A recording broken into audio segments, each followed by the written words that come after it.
Hello friends, welcome to our channel royal classes. Friends, आप सभी का अपने ही चैनल में स्वागत है। तो जैसा कि आप सभी अभी देख रहे हैं कि क्लास 11th का चैप्टर 1 सेट करने जा रहे हैं आज हम। तो इसका पार्ट 1 है ये, और इसमें हम इंट्रोडक्शन मतलब इस चैप्टर का इंट्रोडक्शन समझेंगे। तो सबसे पहले हम ये देखते हैं कि सेट क्या होता है। तो मेरे दोस्तों, सेट का मतलब होता है वेल डिफाइंड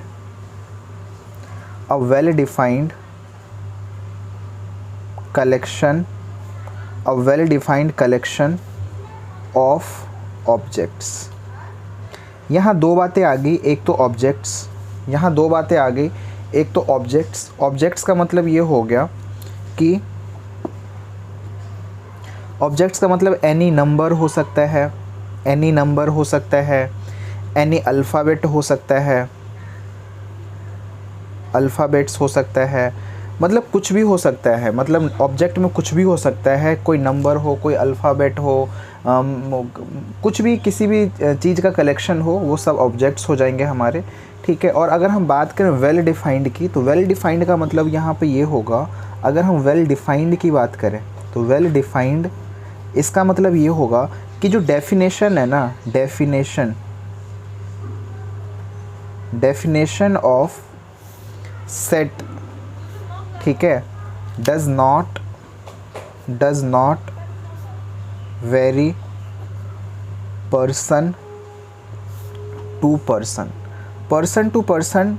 डेफिनेशन जो है वो वेरी ना करे, डेफिनेशन जो है वेरी ना करे, तो इसको हम बोलते हैं वेल डिफाइंड। जैसे मैं आपको बोलूँ कि कलेक्शन ऑफ नेचुरल नंबर्स, जैसे मैं आपको बोलूँ कलेक्शन ऑफ नेचुरल नंबर्स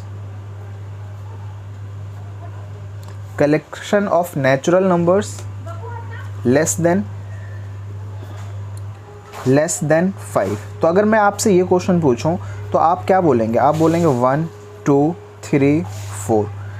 किसी भी बच्चे से कुछ पूछो तो इसको बच्चों ये अभी छोड़ते हैं, इसके बारे में अभी बाद में देखेंगे। सबसे पहले आप ये देखो 1 2 3 4 जो है ना, ये सभी बच्चों के लिए सेम है। किसी भी बच्चे से पूछो 5 से छोटा नेचुरल नंबर बताओ, तो सभी बच्चे सेम ही बताएंगे 1 2 3 4। क्या ये definition person to person vary करेगा? तो आप बोलेंगे बिल्कुल नहीं। अगर मैं बोलूँ collection of even numbers less than 4, तो 4 से छोटा इवन नंबर ओनली 2 है, तो सभी बच्चे, सभी लोग, सभी स्टूडेंट्स इसको 2 ही बोलेंगे, जिसको नॉलेज है। अब जिसको पता ही नहीं इवन नंबर, वो तो 1 भी बोल सकता है, तो हम उनकी बात नहीं कर रहे हैं। जिनको पता है वो इसको 2 ही बोलेंगे। इवन नंबर 4 से अगर छोटे की बात करें तो 2 ही। तो ये definition person to person vary नहीं कर रहा है, और ना ही इसमें जो ऑब्जेक्ट्स यानी हम एलिमेंट्स लिख रहे हैं ना वो वेरी कर रहा है। लेकिन अगर मैं कुछ ऐसे एग्जांपल्स बताऊं जहां definition person to person vary करेगा, मतलब चेंज होगा, तो कुछ ऐसे भी ले लेते हैं। जैसे मैं बोलूँ most talented teacher.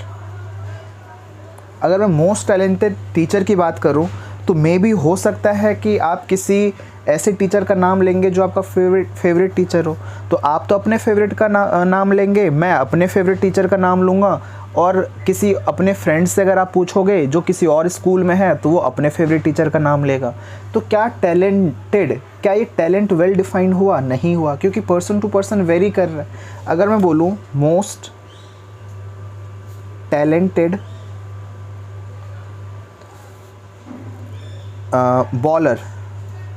Bowler in Indian team, है ना, तो अब कोई बच्चा यहाँ पे कोई बोलेगा जसप्रीत बुमराह, है ना, कोई कुछ बोलेगा, है ना। अब मेरे जैसे तो भाई अजीत अगरकर भी बोल सकते हैं, क्योंकि आपको शायद अजीत अगरकर के बारे में पता भी नहीं होगा। कपिल देव बोल सकते हैं, बैट्समैन बॉलिंग दोनों उनकी बहुत अच्छी थी। अब मैंने ये तो लिख नहीं रखा है करंट में या कुछ इस तरह से। तो मोस्ट टैलेंटेड बॉलर भी जो है ना, पर्सन टू पर्सन वेरी करेगा, कोई किसी का फेवरेट कुछ होगा। तो जो ये टैलेंटेड है, favourite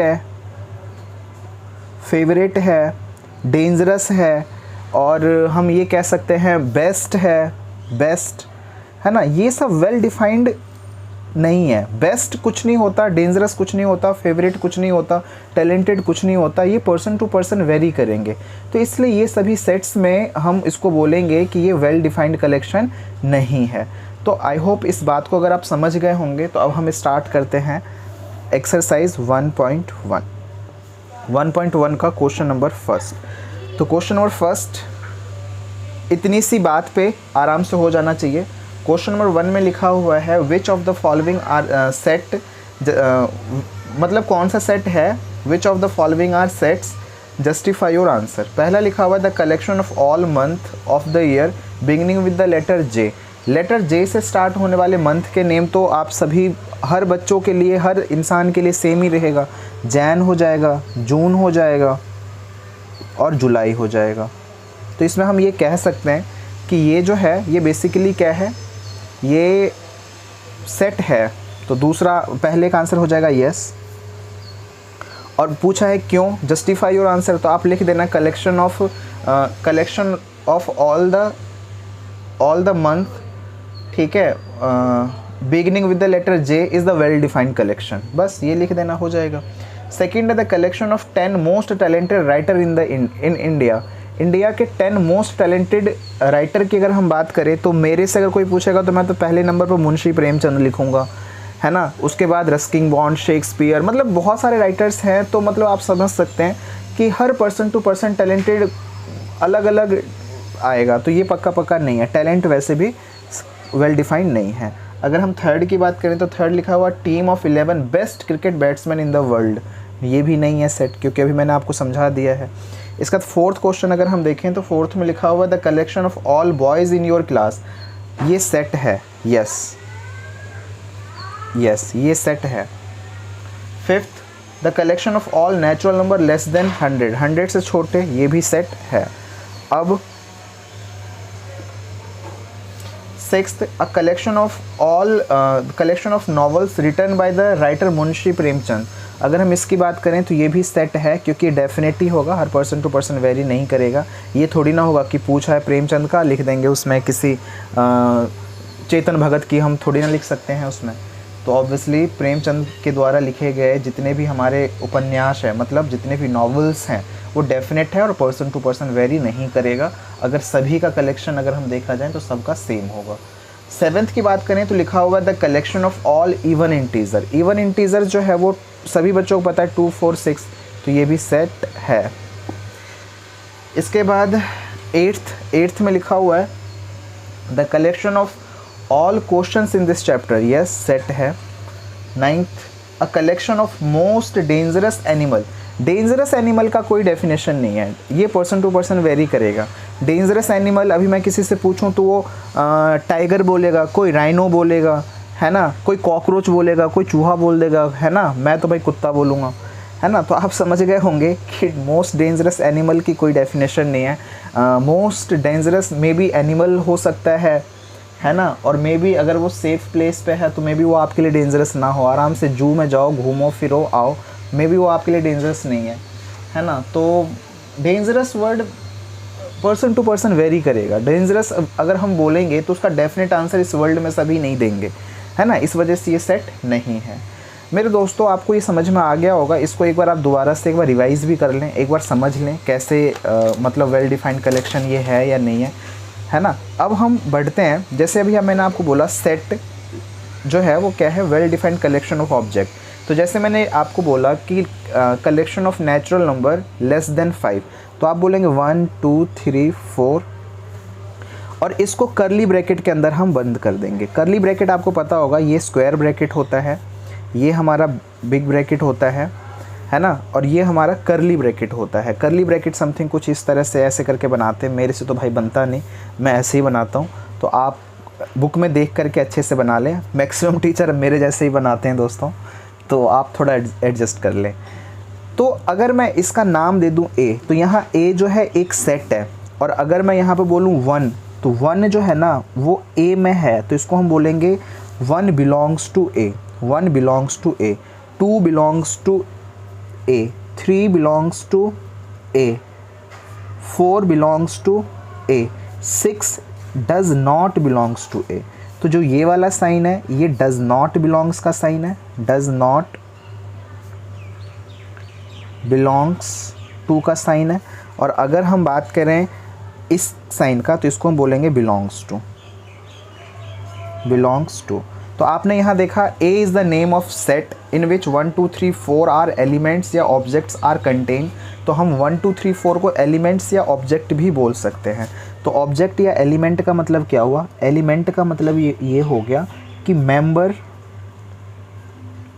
members of set, set के मेंबर्स ऑफ सेट के मेंबर्स को ही हम एलिमेंट बोलते हैं।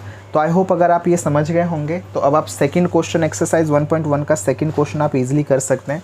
सेकंड क्वेश्चन में लिखा हुआ है लेट ए इक्वल टू, ए जो है हमारे पास वो है 1 2 3 4 5 6 और इसको सेट में बंद कर रखा है ना, सेट में इन्होंने यहाँ पे बंद कर रखा है। अब इसने यहाँ पे बोला है कि फर्स्ट, यहाँ पे बोला हुआ है 5 डैश और ए, इसने बोला है बिलोंग्स टू इसका साइन और इसका साइन, इनमें से कौन सा साइन आएगा यहाँ पे? तो ऑब्वियसली 5 यहाँ बिलोंग हो रहा है तो ये वाला साइन आ जाएगा बिलोंग्स टू।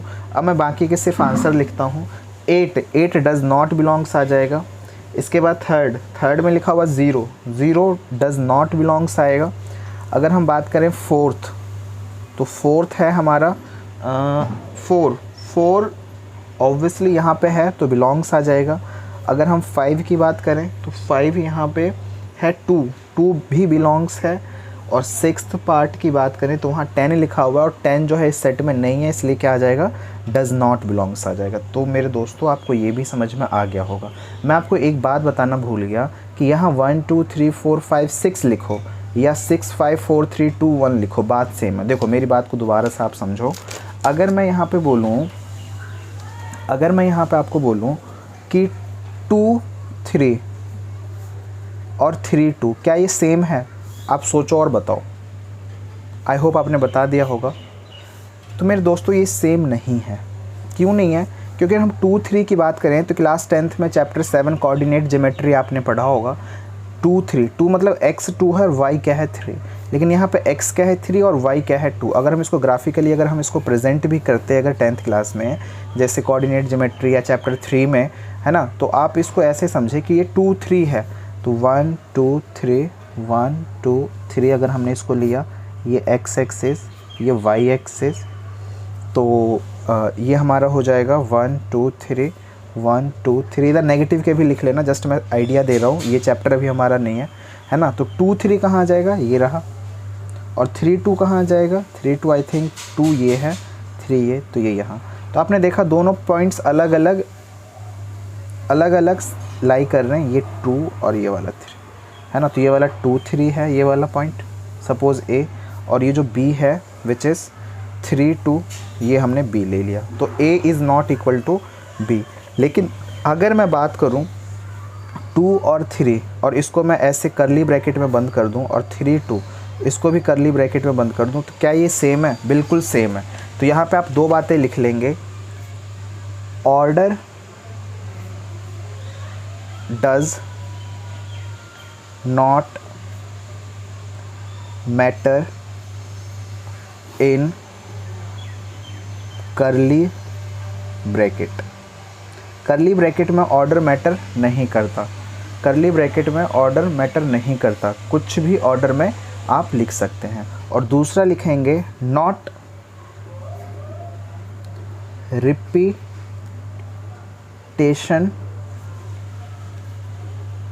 अलाउड इन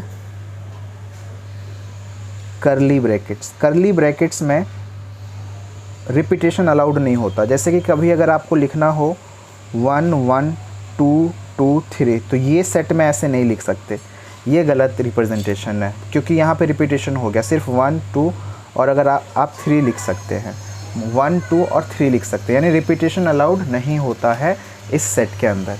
मेरे दोस्तों अब हम बात करते हैं सेट के प्रेजेंटेशन की, सेट के प्रेजेंटेशन की बात करते हैं। तो जो प्रेजेंटेशन ऑफ सेट है,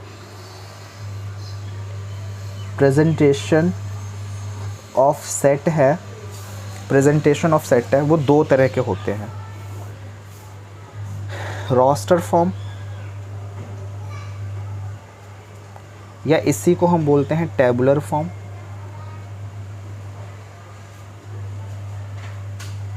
और एक हमारा होता है ये सेट बिल्डर फॉर्म। बच्चों सेट बिल्डर का क्वेश्चन जो है पेपर में भी आता है और ये 1.1 का ही है, 1.1 का आई थिंक क्वेश्चन नंबर 4 है ना।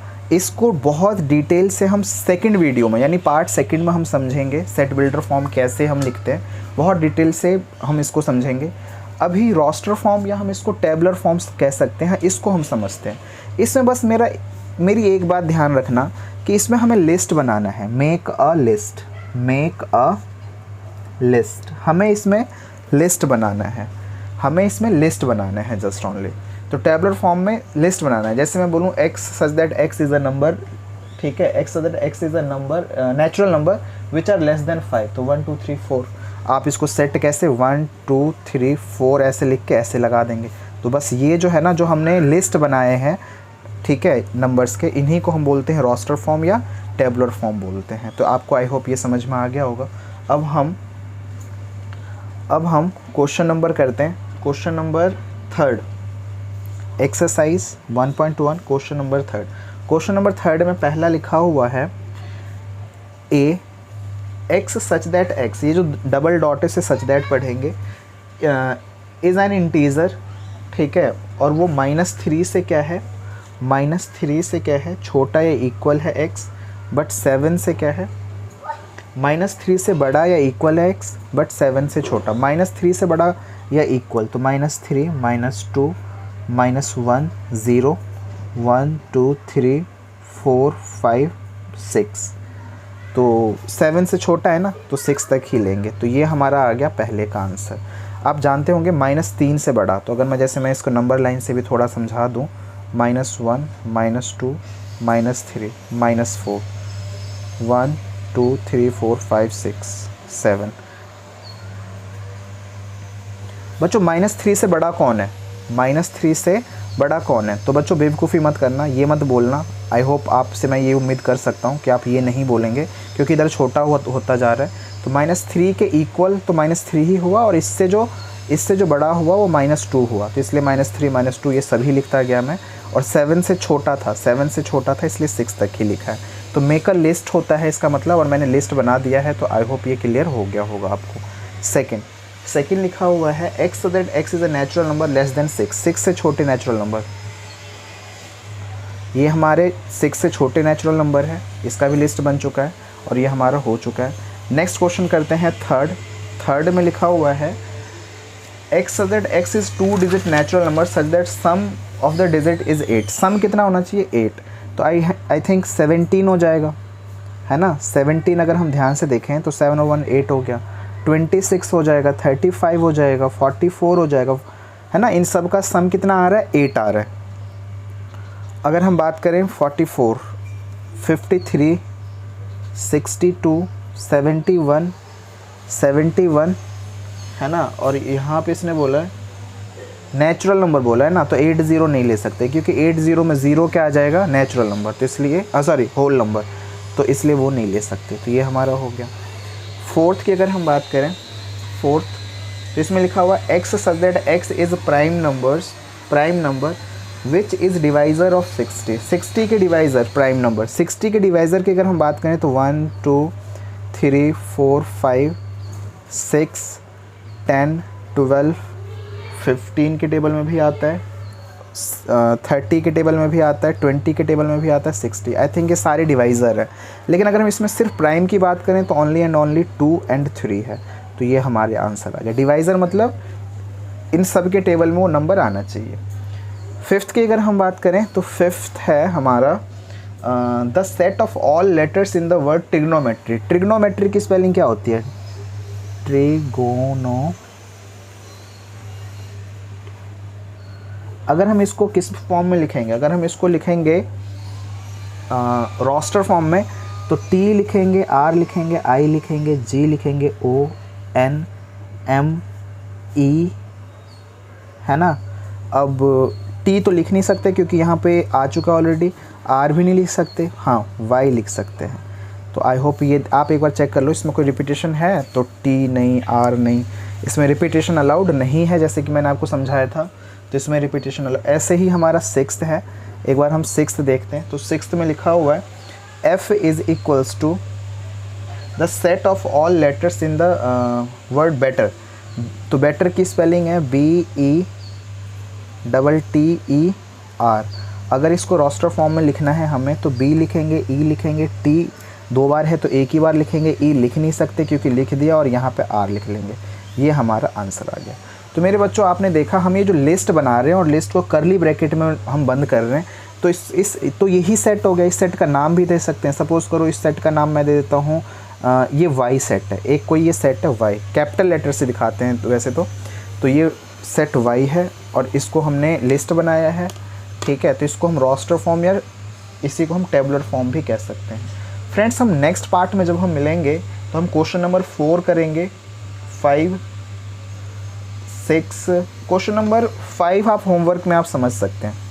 क्वेश्चन नंबर 5 जो है लिस्ट ऑल द एलिमेंट्स लिखा हुआ है, और लिस्ट ऑल द एलिमेंट्स का मतलब आपको समझ में आ गया होगा, ये रोस्टर फॉर्म है।